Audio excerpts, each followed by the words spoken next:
Certains s'en félicitent, d'autres s'en alarment. Le glyphosate est un sujet très sensible. Aujourd'hui, la Commission européenne a décidé de renouveler l'autorisation de cet herbicide pour 10 ans.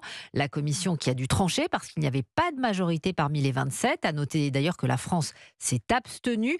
Écoutez la réaction de François Veilleret. Il est porte-parole de l'association environnementale Génération Future. C'est une très mauvaise nouvelle, hein, cette décision pour l'environnement et pour la santé publique, parce que quand l'Agence de sécurité sanitaire européenne considère que tout va bien, qu'il n'y a aucun problème avec le glyphosate, et que dans le même temps, quand on regarde la littérature scientifique, on voit toute la dangerosité du glyphosate, cancérogène, perturbateur endocrinien, toxique pour le système nerveux, etc. On se dit que vraiment, les agences sanitaires vivent dans une dimension parallèle. Ça nous met effectivement en colère, mais je dirais, l'affaire n'est pas complètement terminée puisqu'on compte bien, avec d'autres ONG au niveau européen, porter des recours en justice tant les biais dans cette évaluation sont nombreux. Malheureusement, il faudra attendre peut-être 2 ans ou 3 ans que ces recours débouchent et pendant ces 2 ou 3 années, on va encore déverser des dizaines de milliers de tonnes de glyphosate dans notre environnement et ça, c'est vraiment une catastrophe. Le porte-parole de Génération Future au micro européen de Camille Moreau.